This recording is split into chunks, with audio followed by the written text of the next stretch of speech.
Hello students, welcome to Adipom EdTech. Here you are watching mathematics lecture with Himanshu Thapliyal, and today we are going to discuss real number. तो real number क्या होता है यहाँ पे यहाँ तो सबसे पहले रियल नंबर समझने से पहले फर्स्ट आते हैं नेचुरल नंबर पे। नेचुरल नंबर क्या होता है? Non negative counting number excluding zero are known as the natural number. तो नेचुरल नंबर क्या होते हैं? Those are the counting numbers. ये क्या होते हैं? काउंटिंग नंबर्स होते हैं। ये जीरो से स्टार्ट नहीं होता है, ये वन से स्टार्ट होता है। 1 2 3 4 5 ये सबके यहाँ आपके नेचुरल नंबर है। इसे कैपिटल एन से रिप्रेजेंट किया जाता है। ये छोटा सा पॉइंट आप ध्यान रखोगे, इसे कैपिटल एन से रिप्रेजेंट किया जाता है। और यहाँ पे जैसे ही दिया है 1 2 3 4, तो आप इसमें ये वाली वैल्यू कंसीडर नहीं करोगे क्योंकि ये काउंटिंग के लिए यूज़ नहीं किया जाता है 1.2। ये आप क्या लोगे? एक कंप्लीट नंबर लोगे जिसका फ्रैक्शनल पार्ट कितना हो रहा है? 0 हो रहा। तो 1 2 3 4 यही के आपके काउंटिंग नंबर है जो कि 1 से स्टार्ट हो रहे हैं। होल नंबर ये W से स्टार्ट होता है। तो natural number including zero are called whole number. तो इन्हें होल नंबर किन्हें कहा जाता है? नेचुरल नंबर में जब हम जीरो भी ऐड कर दें तो वही क्या बन जाता है? होल नंबर बन जाता है। इसे W से रिप्रेजेंट किया जाता है। इसके बाद आ जाता है आपका इंटीजर को हम आइदर आई और जेड से रिप्रेजेंट करते हैं। तो set of natural number and their additive inverse including zero are called integers. तो इंटीजर क्या होता है? Set of natural number. जैसे यहाँ पे लिखा है 1 2 3 4 5 ये सब natural number and their additive inverse. तो जैसे 1 का एडिटिव इनवर्स होता है -1 क्योंकि इन दोनों का सम आता है 0। 2 का एडिटिव इनवर्स होता है -2। तो नेचुरल नंबर, उनके एडिटिव इनवर्स और जीरो को यदि हम मिला दें तो हमें क्या ऑब्टेन होते हैं? इंटीजर्स। तो इन सारे नंबरों को कहा जाता है इंटीजर्स, और इंटीजर्स को आई और जेड से रिप्रेजेंट किया जाता है। इसके बाद आते हैं हम rational number those number which can be written in the form of P/Q, जिन्हें हम P/Q के फॉर्मेट में नोट डाउन कर सकते हैं। Where P and Q are integers. P और Q क्या होते हैं? वहाँ पे इंटीजर्स होते हैं। इन दोनों वैल्यूओं को इंटीजर होना जरूरी है, तभी हम उसे क्या कहेंगे? Rational number.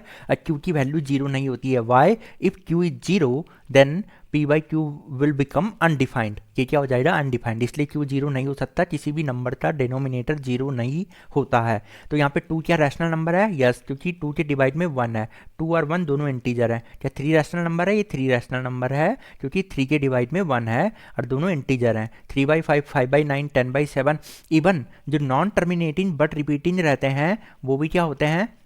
आपके वो भी रैशनल नंबर होते हैं जो क्या होते हैं? नॉन टर्मिनेट ना हो और बट रिपीट हो। तो 3.23 बार का मतलब यहाँ पे ये है 2.232323 एंड 23 कंटिन्यूसली क्या कर रहा है? यहाँ पे रिपीट कर रहा है बट कभी एंड नहीं हो रहा है, तो इसलिए इसे कहते हैं non terminating but repeating.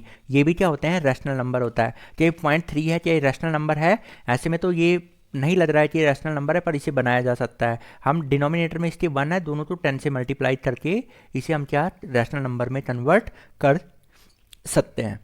Okay इसके बाद आ जाता है irrational number are those number which can't be written in the form of P/Q। यानी कि हमारे पास कोई एक ऐसा इंटीजर P नहीं है, अरे कोई दूसरा इंटीजर Q ऐसा नहीं है जिनका रेशियो क्या आ जाए?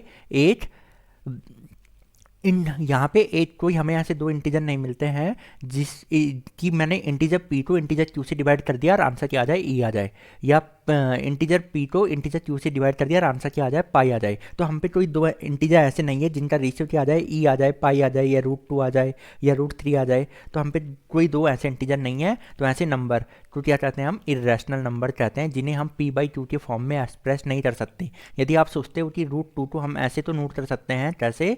2/√2। तो ये क्या है? ये रैशनल फॉर्मेट नहीं है, क्योंकि रैशनल के लिए ये भी इंटीजर होना चाहिए था, ये भी इंटीजर होना चाहिए था। ये दोनों इंटीजर नहीं होते हैं। तो ओके ई होता है नेपियर कांस्टेंट, जिसका अप्रॉक्सीमेट वैल्यू होता है 2.71। पाई का अप्रॉक्सीमेट वैल्यू कितना होता है? 3.1415926। ये पाई का अप्रॉक्सीमेट वैल्यू है। ओके बट पाई का वैल्यू 22/7 नहीं होता है। आप ये ध्यान रखिए, पाई को हम 22/7 नहीं कहते हैं, ये इसका अप्रॉक्सीमेट वैल्यू देता है, क्योंकि पाई इरेशनल है और 22/7 रैशनल नंबर है। ये चीज़ यहाँ पे क्या करोगे? ध्यान दोगे। उसके बाद है कि कोई भी नंबर है यहाँ पे, ये क्या है? इरेशनल √2, जिनका nth रूट निकालना पॉसिबल ना हो। जैसे 2 परफेक्ट स्क्वायर नहीं है तो उसका रूट नहीं निकाल पाओगे आप, मतलब उसकी अप्रॉक्सीमेट वैल्यू तो कैलकुलेट कर लोगे, पर उसे P/Q के फॉर्मेट में नहीं नोट डाउन कर पाओगे। इसे P/Q के फॉर्मेट में नहीं लिख पाएंगे।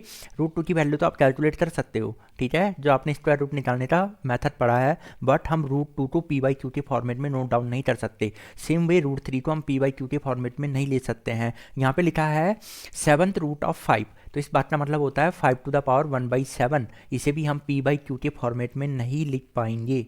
ओके, और यहाँ पे ये क्या दिया है आगे, ये non terminating and non repeating है, और जो नॉन टर्मिनेटिंग होते हैं, नॉन रिपीटिंग होते हैं, उन्हें भी p/q के फॉर्मेट में नहीं लिखा जा सकता है, यानी कि उसमें कुछ पार्ट रिपीट नहीं हो रहा है, इस वजह से उन्हें हम क्या नहीं करते हैं, p/q के फॉर्मेट में नहीं लिख पाएंगे, यानी कि रैशनल नंबर के फॉर्म में एक्सप्रेस नहीं कर पाएंगे। अब आ जाता है रियल नंबर। तो real number is the set of rational number and irrational number. ठीक है, इसमें रैशनल नंबर या इरेशनल नंबर आते हैं। तो ये यूनियन का सिंबल होता है, इसे पढ़ते हैं यूनियन। ये क्या होता है यूनियन? तो यूनियन मतलब इसमें रैशनल नंबर आते हैं या इरेशनल नंबर आते हैं, इसमें से कोई भी नंबर आ जाए तो उसे हम क्या कहेंगे, रियल नंबर। तो रियल नंबर दोनों ये कंटेन करता है rational number as well as irrational number, इसने दोनों नंबर कंटेन किए होते हैं। तो रैशनल नंबर तो क्यू से, रैशनल नंबर तो क्यू कॉम्प्लीमेंट से, इन दोनों का जो सेट आएगा। तो आप जितने टाइप के नंबर सोच सकते हो वो सारे किसके अंदर आ जाएंगे, रियल नंबर के अंदर। जैसे नेचुरल नंबर होल नंबर का पार्ट होता है, क्योंकि होल में जीरो एक्स्ट्रा होता है। यहाँ पे ये किसका पार्ट है, होल नंबर और नेचुरल नंबर दोनों इंटीजर के क्या होते हैं, पार्ट होते हैं, क्योंकि होल नंबर नेचुरल नंबर और नेचुरल नंबर का एडिटिव इनवर्स क्या बनाता है, इंटीजर बनाता है। तो ये इंटीजर का पार्ट है, और इंटीजर किसका पार्ट है, रैशनल नंबर का पार्ट है। और रैशनल नंबर और इरेशनल नंबर दोनों अलग अलग चीज़ें होती हैं, ये दोनों डिफरेंट डिफरेंट चीज़ें हैं। रैशनल को हम इरेशनल नहीं लिख सकते और इरेशनल को रैशनल नहीं कह सकते, क्योंकि ये p/q के फॉर्मेट में होते हैं। रैशनल नंबर p/q के फॉर्मेट में होते हैं, जबकि rational number we can't write in by p/q form. तो अब यहाँ से जो ये रियल नंबर होता है, इन दोनों सेट को मिला दिया जाए तो हमें क्या मिलते हैं, रियल नंबर। तो आप नंबर लाइन पे आप कोई सा भी नंबर सोचो, तो वो सारे नंबर क्या होते हैं, रियल नंबर होते हैं। चाहे आपने 3 सोचा है, चाहे 0 सोचा है, चाहे -1 सोचा है, चाहे -1.2 सोचा है, चाहे आपने √2 सोचा हुआ है, कोई सा भी नंबर जो आप सोचोगे वो किस लाइन पे आता है, इस रियल नंबर लाइन पे आता है। इसमें सारे नंबर इंक्लूड होते हैं। अब आ जाते हैं हम आगे। तो अब आ गया लेमा। लेमा का मतलब क्या होता है, a lemma is a statement which is already proved. तो लेमा क्या होता है, एक स्टेटमेंट होती है जो पहले से प्रूव है, जो क्या है, पहले से प्रूव है, और is used for proving other statement. और किसके लिए यूज होती है, ये अदर स्टेटमेंट को प्रूव करने के लिए क्या यूज होती है, लेमा यूज होती है। लेमा एक प्रूव्ड स्टेटमेंट है, और इसकी हेल्प से हम क्या करते हैं, अदर स्टेटमेंट को प्रूव करते हैं। अब आ जाते हैं इसी बेसिस पे हम पे जो फर्स्ट टॉपिक है, that is Euclid's division lemma. अब यूक्लिड्स डिवीजन लेमा क्या कहता है, for each pair of a given positive integer A and B, ये कह रहा है यदि दो पॉजिटिव इंटीजर ए और बी ले ले हम, then there exist a unique whole number q and r. तो वहाँ पे एक unique whole number q and r exist करता है, then there exist a unique whole number q and r which satisfy the relation, जो किस relation को satisfy करेगा, इस रिलेशन को सेटिस्फाई करेगा। अब यहाँ पे जो हमने दो ए और बी, दो पॉजिटिव इंटीजर लिए हैं, ओके, ए और बी मैंने यहाँ पे क्या किए हैं, दो पॉजिटिव इंटीजर लिए हैं, जिसमें ए को हम कहेंगे डिविडेंड, बी को कहते हैं हम डिवाइजर, और आर क्या होता है, और क्यू क्या होता है हमारा क्वोशेंट, और आर क्या होता है रिमाइंडर। ओके, तो ये डिविडेंड, यहाँ पे ये क्या हो गया डिवाइजर, ये क्या हो गया क्वोशेंट, और ये क्या हो गया रिमाइंडर हो गया है। ओके, तो यानी कि इसमें जो आर की वैल्यू होती है वो कहाँ से कहाँ तक होती है, 0 से लेके बी तक, बी इंक्लूड नहीं हो रहा है, यानी कि जो आर की वैल्यू होगी वो बी से छोटा इंटीजर होगा, जस्ट 1 छोटा इंटीजर होगा। जैसे लेट सपोज यहाँ पे, और यहाँ पे लिखा है q and r are also be 0, q और आर क्या हो सकते हैं, 0 हो सकते हैं। जैसे मैंने 7 लिया, 7 को डिवाइड करने पे कितना आया, 3 टाइम डिवाइड हुआ, तो इसे कहते हैं हम क्वोशेंट। ये क्या हमारा डिविडेंड है, और ये क्या है हमारा डिवाइजर है, और ये क्या हमारा रिमाइंडर है। तो यानी कि किसी भी डिविडेंड को, जैसे यहाँ पे 7 है, इसे कैसे लिखेंगे, हम डिवाइजर और क्वोशेंट को मल्टीप्लाई कर देंगे, तो 2 × 3 आ गया, प्लस क्या कर देंगे उसमें, रिमाइंडर ऐड कर देंगे, तो हमें डिविडेंड कैलकुलेट हो जाता है। तो यहाँ पे देखो हमारा डिवाइजर कौन था, डिवाइजर था 2, तो रिमाइंडर कितना है हमारा 1। तो जो रिमाइंडर की यहाँ पे वैल्यू हो सकती थी, वो क्या क्या पॉसिबिलिटी थी, वो 0 से लेके केवल कहाँ तक होती, 2 के बीच में होती। यानी कि कौन कौन सी, आर कौन कौन सी वैल्यू में ले सकता था, 0 1, बस ये दो वैल्यू में ही लेता। यानी कि यदि हम 2 से डिवाइड कर रहे हैं तो रिमाइंडर की क्या क्या पॉसिबिलिटी है, 0 और 1। आप कहोगे कि 0 की कैसी पॉसिबिलिटी है, देखो 6 को डिवाइड करो, तो इसे लिखते हैं हम 2 × 3 + 0। तो रिमाइंडर की पॉसिबिलिटी क्या है, 2 से डिवाइड करने पे 0, या मैक्सिमम क्या आ सकता है, 1 रिमाइंडर आ सकता है। जैसे यहाँ पे लेट सपोज एक छोटा सा एग्जांपल और दूँ मैं, जैसे मैंने किसी को 3 से डिवाइड किया, तो 3 से डिविजिबिलिटी में रिमाइंडर की क्या क्या पॉसिबिलिटी है, तो जो रिमाइंडर की वैल्यू होगी वो कहाँ से कहाँ तक होगी, 0 से लेके 3 तक। और इसमें आर की कौन कौन सी वैल्यू इंक्लूड होगी, रिमाइंडर 0 हो सकता है, जैसे जैसे अगर मैंने 6 को डिवाइड किया, 6 को डिवाइड किया तो रिमाइंडर 0 आ सकता है। जैसे मैंने 7 को डिवाइड किया तो रिमाइंडर 1 आ सकता है। 8 को डिवाइड किया तो रिमाइंडर 2 आ सकता है। तो मैक्सिमम रिमाइंडर 2 ही आएगा, रिमाइंडर 3 नहीं आ सकता। क्यों? अगर आपने 9 को डिवाइड किया 3 से तो क्या हो जाएगा, रिमाइंडर 0 आ जाएगा। ठीक है, तो मैक्सिमम जो रिमाइंडर आता है वो ऑलवेज लेस देन होता है उस नंबर से।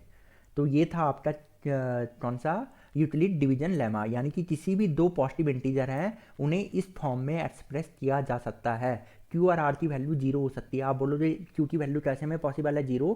तो लेट सपोज अगर मैंने लिया है यहाँ पे लिया मैंने 14, इसे मैं 15 से डिवाइड कर रहा हूँ, तो कितने टाइम डिवाइड हो रहा है, 0 टाइम डिवाइड हो रहा है, रिमाइंडर आ जाएगा 14।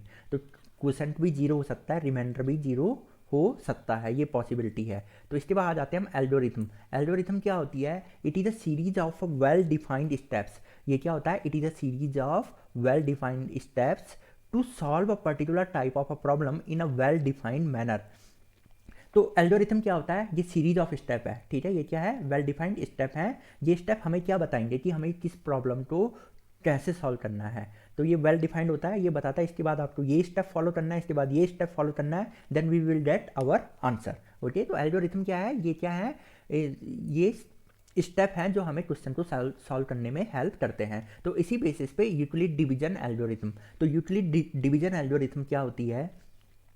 तो this concept is based on Euclid's division lemma. ये जो कॉन्सेप्ट बेस्ड है, ये किस पे बेस्ड है? यूक्लिड्स डिवीजन लेमा पे बेस्ड है। This is the technique to calculate the HCF. तो ये क्या होता है? यूक्लिड डिवीजन एल्गोरिथम किस पे बेस्ड है? यूक्लिड डिवीजन लेमा पे बेस्ड है। तो वही वाला प्रोसीजर हम इसमें फॉलो करेंगे। This is the technique to calculate the HCF. और क्या कैलकुलेट करने के लिए यूज होती है ये? एचसीएफ फाइंड आउट करने के लिए यूक्लिड डिवीजन एल्गोरिथम हम यूज करते हैं। Of a given two positive integer, किन्हीं भी दो पॉजिटिव इंटीजर का मुझे अगर क्या फाइंड आउट करना है, एचसीएफ फाइंड आउट करना है, तो यूक्लिड डिवीजन एल्गोरिथम हम यहाँ पे अप्लाई करेंगे। अब उसके बाद दिया है यहाँ पे to calculate the HCF of two positive integers. क्या दिया उसने यहाँ पे? तो यहाँ पे क्या दिया है? जैसे ये दिया है, लेट्स सपोज, हाँ, टू कैलकुलेट, उसने क्या कहा है? To calculate HCF of two positive integers. तो उसने कहा है कि कोई दो पॉजिटिव इंटीजर्स हैं, कोई क्या है? दो पॉजिटिव इंटीजर्स हैं m और n। यहाँ पे क्या लिया है उसने? दो पॉजिटिव इंटीजर m और n, जहाँ m क्या है? ग्रेटर देन n है। The following algorithm are followed. तो फॉलोइंग एल्गोरिथम फॉलो होगी। जैसे इसमें एल्गोरिथम क्या है? Step first, apply Euclid division lemma to find q and r where m is equal to n q plus r. तो पहले तो ये समझो है हो क्या रहा है यहाँ पे। आपको क्या फाइंड आउट करना है? एल्गोरिथम से क्या फाइंड आउट करना है? HCF of m and n। दो पॉजिटिव नंबर्स हैं आपके, दो पॉजिटिव इंटीजर्स हैं m और n, उनका क्या फाइंड आउट करना है? एचसीएफ फाइंड आउट करना है। तो एचसीएफ फाइंड आउट करने के लिए हम पहले यूक्लिड डिवीजन लेमा यूज़ करेंगे। कैसे? मैंने m, मान लो कि m n से बड़ा है, तो मैंने लिखा यहाँ पे m इज इक्वल टू जो यूक्लिड डिवीजन लेमा था n q plus r, n into q plus r, जहाँ q क्या है? क्वोशेंट है और r क्या है? रिमाइंडर। और अभी मैंने बताया जो r की वैल्यू होती है वो हमेशा क्या होती है? n से लेस देन होती है और 0 हो सकती है, इसलिए यहाँ पे इक्वालिटी पुट की है। तो इसे पढ़ते क्या है? 0 लेस देन और equals to r less than n। Okay, फिर इसके बाद क्या हो जाएगा? इफ द रिमाइंडर इज 0, यदि यही r क्या हो जाए? 0 हो जाए, तो ये n क्या है? यही n आपका एचसीएफ कहलाएगा। यही n क्या कहलाएगा? आपका एचसीएफ कहलाएगा। ओके, यही n क्या कहलाएगा? एचसीएफ कहलाएगा अगर r 0 हो जाता है। But if r does not equal to 0, यदि r 0 नहीं होगा, then we have to apply Euclid division lemma to n and r। यदि r 0 ना हो तो अब उसके बाद क्या करेंगे? यदि r 0 ना हो तो आपको करना क्या? उसके बाद n और r में क्या लगाना है? यूक्लिड डिवीजन लेमा अप्लाई करना है। ओके, उसके बाद n और r में करना है। फिर इस स्टेप को तब तक रिपीट करते जाना है जब तक कि आपका रिमाइंडर क्या ना आ जाए? जब तक कि आपका रिमाइंडर 0 ना आ जाए। तो उसने यही लिखा है, continue with this process until we get the remainder at 0। तो यहाँ पे स्टेप थर्ड में क्या लिखा उसने? ये प्रोसेस तब तक करते जाएंगे जब तक हमें रिमाइंडर 0 ऑब्टेन नहीं होता है। Now the divisor at this stage will be the HCF of m और n। यानी कि जब रिमाइंडर आपका 0 आ जाए तो उस टाइम पे जो डिवाइजर है वही क्या है? आपका एचसीएफ है। किस चीज़ का? m और n का क्या है? एचसीएफ है। और m और n का एचसीएफ और n और r का जो एचसीएफ है, ये दोनों क्या होते हैं? इक्वली होते हैं।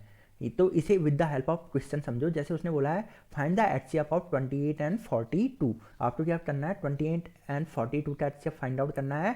तो पहले यहाँ पे जो बड़ा नंबर है उसे m मान लिया, छोटा नंबर कितना है उसे n मान लिया। तो हमें इसे यूटिलिटी डिवीजन लेमा के फॉर्मेट में ब्रेक करेंगे। तो हमने यहाँ पे 42 लिया, 42 को 28 से डिवाइड किया, 1 टाइम डिवाइड हुआ तो एक कोसेंट हो गया और ये क्या आ गया रिमाइंडर आ गया। क्योंकि रिमाइंडर यहाँ पे आपको मालूम है 14 डज नॉट इक्वल टू 0 और 14 क्या है रिमाइंडर। जब रिमाइंडर 0 नहीं हो रहा तो आप स्टेप 2 पे जाओगे। स्टेप 2 क्या चाहता है, जब रिमाइंडर 0 नहीं है तो इसके और इसके बीच में कोसेंट और r, Q और R के बीच में फिर से यूटिलिटी डिवीजन लेमा अप्लाई कर दूं। तो यूटिलिटी डिवीजन लेमा 28 से 14 में अप्लाई होगा। तो दोनों में बड़ा कौन है, 28 बड़ा नंबर है। तो 28 को यहाँ पे लिखा और 14 से इसको डिवाइड किया, 2 टाइम डिवाइड हुआ, रिमाइंडर कितना आ गया 0 आ गया। तो रिमाइंडर क्या आ गया 0 आ गया। तो इस टाइम पे जो डिवाइजर है 14, इस टाइम पे जो क्या है रिमाइंडर वो क्या है डिवाइजर है 14, यही क्या हो जाएगा एचसीएफ हो जाएगा। तो एचसीएफ ऑफ 42 तो क्या हो जाएगा एचसीएफ ऑफ 42 एंड 28। तो जो इनका एचसीएफ होगा वो किसके बराबर आ जाएगा, वो आ जाएगा आपका 14 के इक्वल। तो जो एचसीएफ आ जाएगा वो किसके बराबर आ जाएगा 14 के इक्वल आ जाएगा। जैसे एक और एग्जांपल लेते हैं हम 72 एंड 136। 72 एंड 136 में इसको भी हम इस फॉर्मेट में लाएंगे यूटिलिटी डिवीजन लेमा। तो सबसे पहले यहाँ पे 136 से नोट किया और 72 यहाँ पे लिया, 72 से 1 टाइम डिवाइड हुआ और रिमाइंडर कितना है 64 आया। क्योंकि अब रिमाइंडर 0 नहीं है, रिमाइंडर क्या नहीं है 0 नहीं है। तो आप यहाँ पे 72 और 64 के बीच में यूटिलिटी डिवीजन लेमा फिर से लगाओगे। तो इन दोनों में बड़ा नंबर है 72, उसे मान दिया डिविडेंड और 64 को क्या मान दिया है डिवाइजर। तो 64 से 1 टाइम डिवाइड हुआ, रिमाइंडर आया 8। अभी भी इनका रिमाइंडर क्या नहीं आया है 0 नहीं आया है। तो फिर से यूटिलिटी डिवीजन लेमा लगाएंगे 64 एंड 8 के बीच में। अब इन दोनों में बड़ा नंबर 64 है, इसे डिविडेंड मान लिया और 8 को क्या मान लिया डिवाइजर मान लिया है। तो 8 को डिवाइजर मान लिया तो आपका आ गया यहाँ पे 8, ठीक है। 8 से ये 8 टाइम डिवाइड हुआ और रिमाइंडर आ गया 0। जहाँ पे रिमाइंडर 0 आता है तो जो जिस डिवाइजर पे 0 आया है वही डिवाइजर क्या हो जाता है एचसीएफ। तो ये क्या हो जाएगा, यही डिवाइजर आपका एचसीएफ हो जाएगा 72 एंड 136 का। तो इसी को कहते हैं यूटिलिटी डिवीजन एल्गोरिथम। ओके, इसके बाद है the fundamental theorem of arithmetic. तो ये क्या कहता है कि दुनिया में कोई भी कंपोजिट नंबर है, देखो 2 नंबर हमने पढ़े थे, प्राइम नंबर के केवल 2 फैक्टर होते थे और जो कंपोजिट नंबर होते थे उसके कम से कम 3 फैक्टर होते थे। At least there are 3 factor composite number वो होते हैं। तो दुनिया में कोई भी प्राइम नंबर है वो तो ऑलरेडी प्राइम है, बट कोई भी कंपोजिट नंबर है उसे as a product of prime number के फॉर्मेट में नोट डाउन किया जा सकता है। अब तुम बोलोगे कैसे, देखो मैंने 120 को ब्रेक किया 40 इंटू 3, ठीक है। तो 3 तो आपका क्या आ गया यहाँ पे प्राइम नंबर मिल गया आपको, बट 40 प्राइम नंबर नहीं है। तो इसे फिर से ब्रेक किया 10 इंटू 4, तो अभी भी 10 इंटू 4 में इन दोनों में कोई प्राइम नंबर नहीं है। फिर 10 को फिर फर्दर डिवाइड किया 2 इंटू 5, 2 भी प्राइम नंबर, 5 भी प्राइम नंबर, 4 को भी ब्रेक कर दिया 2 और 2 भी आपका प्राइम नंबर आ गया है। तो हमने लिख लिया 2 to the power 3 into 3 into 5। तो ये जो 2 है ये प्राइम नंबर है, ये 3 क्या आ गया प्राइम नंबर, ये भी क्या आ गया प्राइम नंबर। यानी कि किसी भी कंपोजिट नंबर को किस फॉर्मेट में नोट डाउन किया जा सकता है as a product of prime number. हम क्या कर सकते हैं उसे नोट डाउन कर सकते हैं। और इसमें ऑर्डर मैटर नहीं करता है कि पहले कौन आया, आप पहले 3 लिखो फिर 5 लिखो और फिर हमने 2 2 2 लिख लिया। 2 3 टाइम है ना, 2 कितने टाइम है 3 टाइम है। तो ये सब प्राइम नंबर के प्रोडक्ट के फॉर्म में एक्सप्रेस हो गया है। ऑर्डर मैटर नहीं करता, आप पहले 2 लिखो या 5 लिखो, ये क्या होता है सब सेम होता है। तो दुनिया में कोई सा भी कंपोजिट नंबर है, it can be expressed uniquely. एक बात ध्यान रखोगे, यूनिकली बोला मैंने, हाँ, कि यूनिकली मतलब केवल एक ही तरीके से, केवल एक ही तरीके से उसे लिखा जा सकता है, ठीक है, प्राइम फैक्टराइजेशन के फॉर्मेट में। अब आप ये कहोगे कि मैं इसे ऐसे लिख सकता था 2 इंटू 3 इंटू 5 2 2, बट ये दोनों क्या है सेम चीज़ें हैं, ये दोनों क्या है सेम चीज़ें हैं। इनको आप ऑर्डर के हिसाब से नहीं मानोगे। इनको लिखने का केवल एक तरीका ये है कि इसमें 3 2 आएंगे, 1 3 आएगा, 1 5 आएगा। आपका ऑर्डर चाहे कोई सा भी हो, ऑर्डर मैटर नहीं करता है कि पहले आपने कौन लिखा है। तो किसी भी कंपोजिट नंबर को हम प्राइम फैक्टराइजेशन के फॉर्मेट में नोट डाउन कर सकते हैं। अब वो यूनिकली होगा, उसके अलावा कोई दूसरा मेथड नहीं होगा उसे एक्सप्रेस करने का। तो यहाँ पे क्या पढ़ा हमने, फंडामेंटल थ्योरम ऑफ अर्थमेटिक के बारे में हमने यहाँ पे डिस्कस किया, ठीक है। तो वही बात यहाँ पे लिखी है। अब आ जाते हैं एचसीएफ। एचसीएफ का मतलब क्या होता है, हाईएस्ट कॉमन फैक्टर। तो जैसे 8 के फैक्टर कौन कौन होते हैं, फैक्टर का मतलब वो किस नंबर से डिवाइड होता है, 1 से, 2 से, 4 से या 8 से। सेम वे 12 किस नंबर से डिवाइड होता है, 1 2 3 4 6 एंड 12। अब यहाँ पे देखो कॉमन फैक्टर कौन कौन है, तो यहाँ पे 1 क्या कॉमन है, हाँ 1 दोनों जगह कॉमन है, 2 भी दोनों जगह कॉमन है, 4 भी दोनों जगह कॉमन है, तो ये कॉमन फैक्टर है। तो एचसीएफ का मतलब क्या होता है, हाईएस्ट कॉमन फैक्टर। इन सब में सबसे बड़ा नंबर कौन सा है, दैट इज 4। इन सब में सबसे बड़ा नंबर कौन सा है, 4 है। तो यानी कि 4 क्या हो जाएगा, 4 हो जाएगा एचसीएफ, या 4 को हम क्या कहेंगे, जीसीडी भी कहेंगे, greatest common divisor. Greatest common divisor भी इसे कहा जाता है। तो यहाँ से एचसीएफ समझ में आ गया होगा, जो हाईएस्ट कॉमन फैक्टर होगा एचसीएफ का मतलब ये होता है। लीस्ट कॉमन मल्टीपल, तो लीस्ट कॉमन मल्टीपल का मतलब ये होता है 8 के मल्टीपल होते हैं, यानी कि जो 8 से डिवाइड हो जाते हैं, 8 16 24 दिस, ठीक है। 12 के यहाँ पे क्या हो जाएंगे आपके, 12 के मल्टीपल यहाँ पे 12 हो जाएगा, 24 हो जाएगा, 36 हो जाएगा, 48 हो जाएगा, 60 हो जाएगा, 72 होता है और 84 होता है। अब इन सब में कॉमन क्या क्या आया, इन सब में कॉमन कौन कौन सी वैल्यू है, तो कॉमन यहाँ पे देखोगे 24 कॉमन है, यहाँ पे 48 कॉमन है और 72 क्या है, यहाँ पे कॉमन है। यहाँ पे इतनी सारी वैल्यूएं क्या है, कॉमन है। तो अब यहाँ पे तो कॉमन मल्टीपल यहाँ पे है 24, 48 and 72 are the common multiple. Okay, तो so the least multiple means सबसे छोटा मल्टीपल। सबसे छोटा मल्टीपल यहाँ पे कौन सा है, 24 है। जो लीस्ट मल्टीपल है यहाँ पे कौन सा है, 24 यहाँ पे लीस्ट मल्टीपल है। तो ये आपका क्या हो जाएगा, आंसर हो जाएगा। तो लीस्ट कॉमन मल्टीपल भी आप समझते होंगे, सबसे छोटा मल्टीपल आपको वहाँ पे नोट करना है, तो उसी को हम एलसीएम कहते हैं। अब इसके अलावा एक और पॉइंट है, HCF into LCM of two numbers. तो एचसीएफ इंटू एलसीएम किसके बराबर आता है, the product of first and second number, उन दोनों के प्रोडक्ट के बराबर आता है। तो जैसे एचसीएफ मैं 8 और 12 का एचसीएफ देखूँ, 8 एंड 12 का एचसीएफ देखूँ, तो इनका एचसीएफ आया तुम्हारा 4, इनका एचसीएफ कितना आ गया है, यहाँ पे 4 आ गया है। और 8 और 12 का एलसीएम कितना है, 24, अभी कैलकुलेट किया था हमने।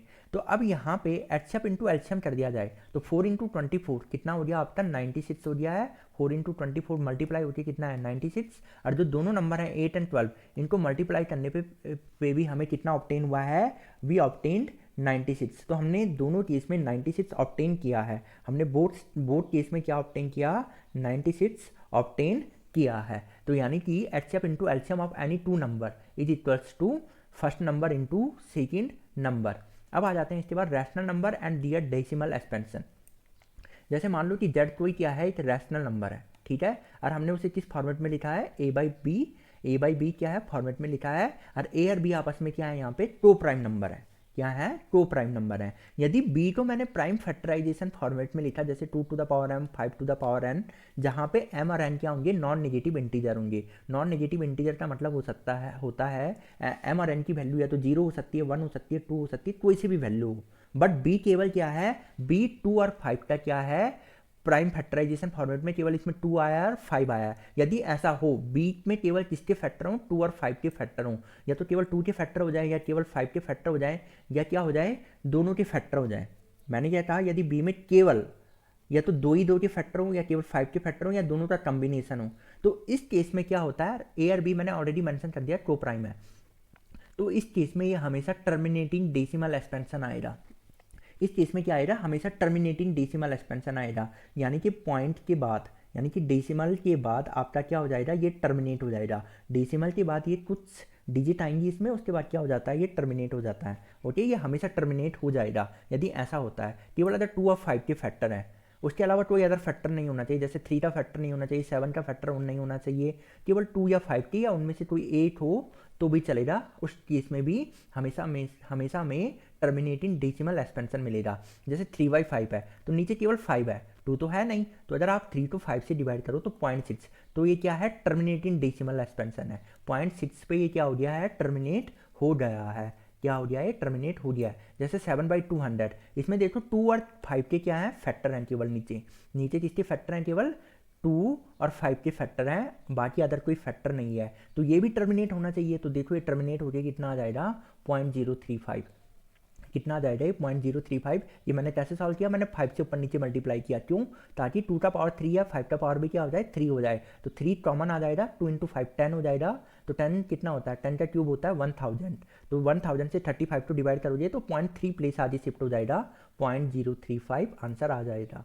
ओके, और यहाँ पे दिया है दूसरा चीज दिया है, यदि z is equal to a by B है, where a and b are coprime but b are not in the form of 2 to the power m into 5 to the power n। अब b किस format में नहीं है, इस format में नहीं है, तो इस केस में क्या होता है, then z has a non terminating repeating decimal expansion.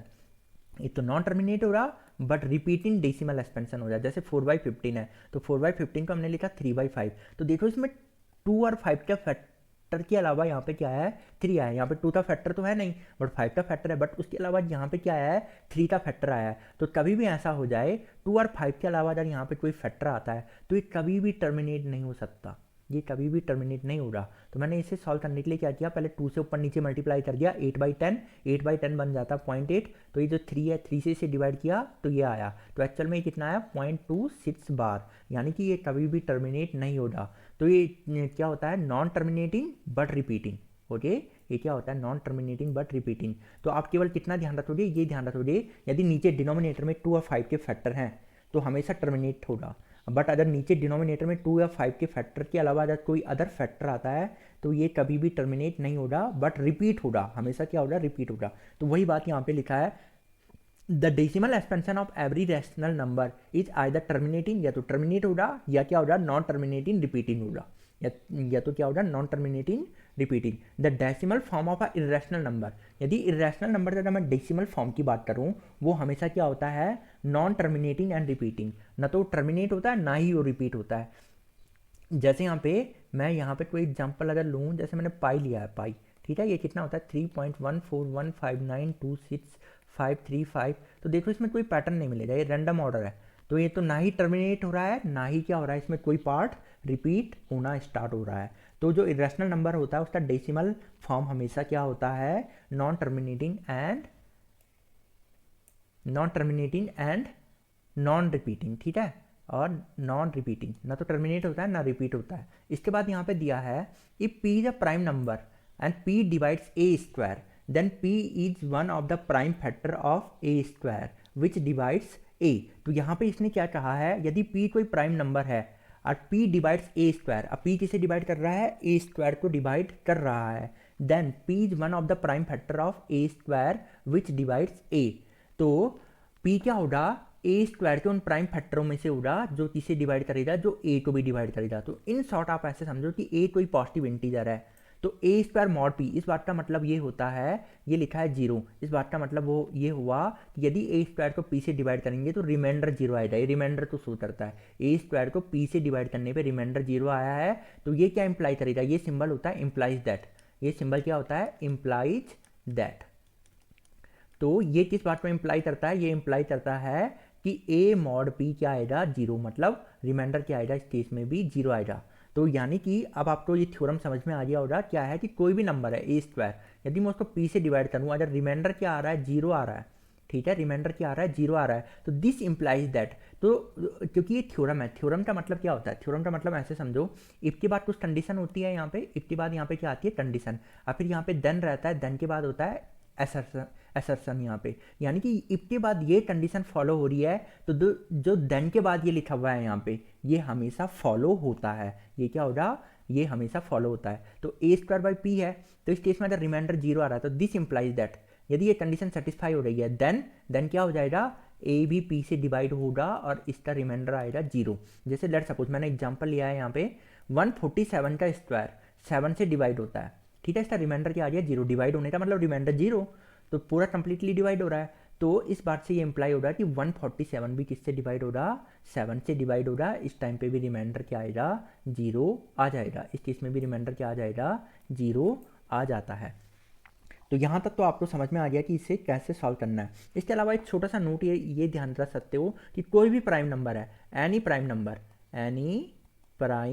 Number, यदि आपने उसका रूट ले लिया तो ये हमेशा इरेशनल नंबर होता है, ये क्या होता है, हमेशा इरेशनल नंबर होता है। इसे किससे प्रूव किया जाता है, इसे प्रूव करते हैं हम प्रूफ बाय कॉन्ट्राडिक्शन से। हमें प्रूव करना है कि ये इरेशनल नंबर है, कोई भी प्राइम नंबर लिया, एनी प्राइम नंबर, उस पर रूट लगा दिया तो वो क्या होता है, इरेशनल नंबर होता है। ऐसे प्रूव करते हैं हम प्रूफ बाय कॉन्ट्राडिक्शन। इसे किससे प्रूव किया जाता है? प्रूफ बाय कॉन्ट्राडिक्शन से इसे प्रूफ किया जाता है। तो इसे कैसे प्रूव करोगे यहाँ पे? तो इसे प्रूव करने के लिए यहाँ पे ध्यान दो, इसे प्रूव कर रहे हैं हम,